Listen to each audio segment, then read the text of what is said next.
What if I told you there was once a witch so powerful that even death itself could not silence her?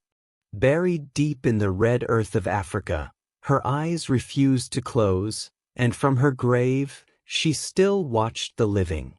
Tonight, we step into the shadows of an ancient village, where whispers claim that the dead never truly rest.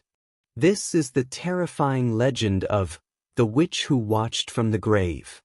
Long ago, in the heart of a forgotten village in West Africa, lived Adiku, a woman shunned by her people.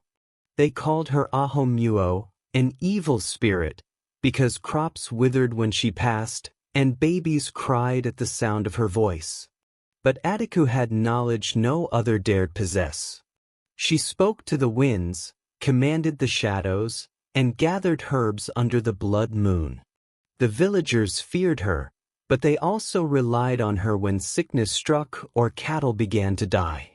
One evening, when the moon turned red and the drums beat for the harvest festival, a terrible drought swept the land. The people accused Adiku of cursing the rains. A mob dragged her from her hut, bound her hands, and chanted as they led her to the forest. But here's the part they never spoke of. Adiku did not beg for her life. Instead, she whispered a vow, "Bury me if you must, but I will never close my eyes." They buried her alive, under the ancient baobab tree, covering her body with clay, pressing her eyes open with carved cowrie shells. The villagers danced and sang, believing the witch's evil was gone forever. But the grave did not stay silent. At first, strange things began small. Children swore they felt eyes on them when they played near the baobab. Goats refused to graze at its roots.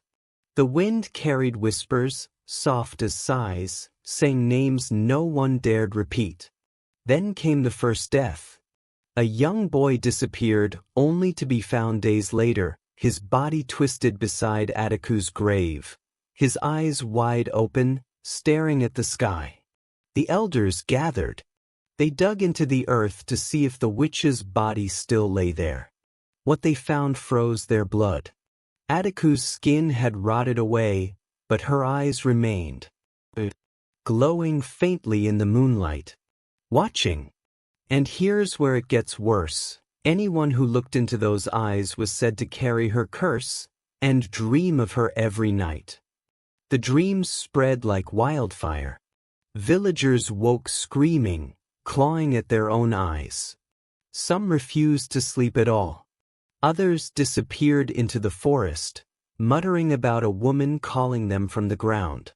The chief ordered the grave sealed with stone, libations poured, and offerings left.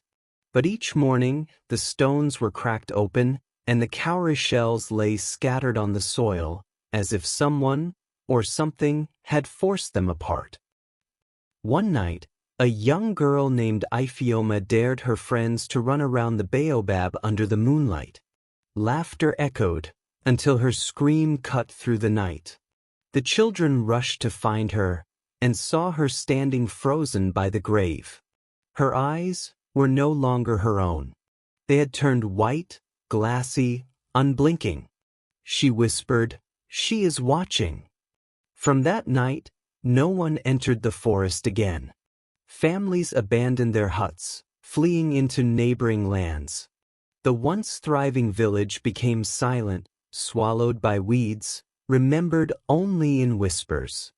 But travelers say, if you dare to pass near the ruins, you will feel it too, the prickling sensation of unseen eyes, following you from the shadows. And if you're brave, or foolish, enough to look closely at the roots of the old baobab tree, you'll find a grave cracked open, and two faintly glowing eyes staring back. Tell me, if you felt those eyes upon you tonight, would you dare to look back? This was the terrifying legend of the witch who watched from the grave, an African horror tale that still haunts the night.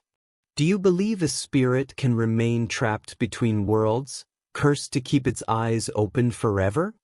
Tell me what you think in the comments, and don't forget to subscribe to this channel for more thrilling and mysterious tales. And remember, some eyes never close, not even in death.